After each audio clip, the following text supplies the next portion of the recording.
Hey guys, how's everybody doing? I decided to film a video inside today because, first of all, it's kind of cold outside, but also because people are always saying, "Oh, Steffon live in his car. Steffon ain't got no house. He homeless. Steffon ain't got no legs. Steffon can't walk."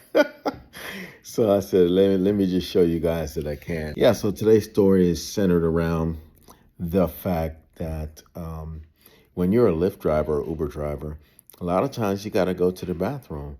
In a lot of places, especially down in the city, there's no place to use a bathroom.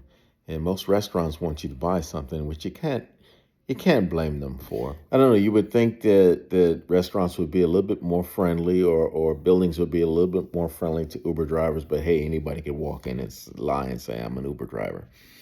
So anyway, today's story, it took place in Baltimore, and I had to pee really badly. So I had just gotten some gas, and that gas station didn't have a bathroom, but what it had was a dumpster. So I went around behind the dumpster and started peeing.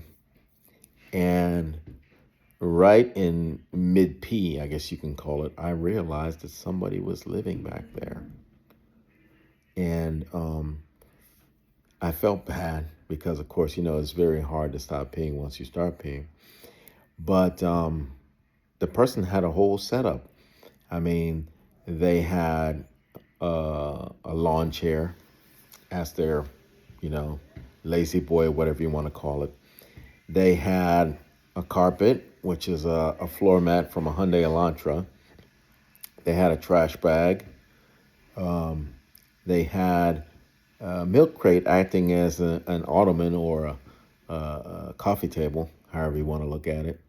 On top of the ottoman, they had a shoebox, which I think they were putting their legs up on, because obviously you can't put your legs up on a milk crate. That's going to hurt after a while. So I think they were using it for that. Unfortunately, I peed on that. So I took that and I threw it in the trash. I couldn't find anything in the dumpster to replace it, so I just had to leave that the way it was. But what really surprised, oh, I forgot to mention they also had a broom as well.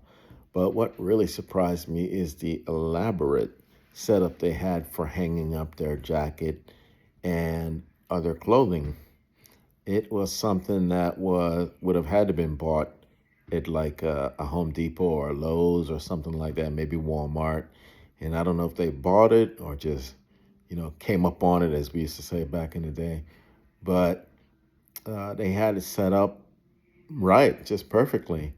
And you just never know, you just never, ever know. So my big question about the situation is, what does he or she do when the dumpster is being dumped?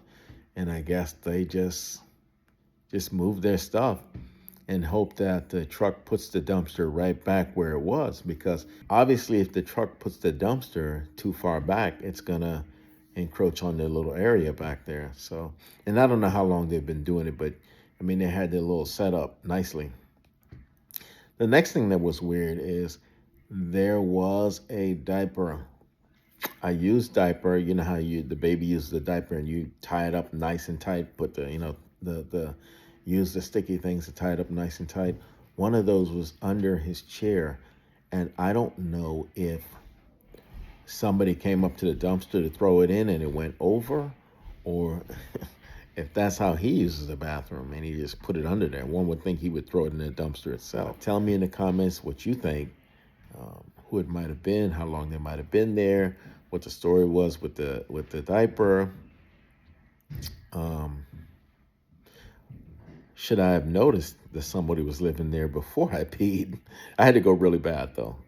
So, but yeah, so now anytime I run around to the back of a dumpster to pee, I'm gonna just kind of like check out the situation a little bit better first and make sure I'm not peeing on somebody's coffee table.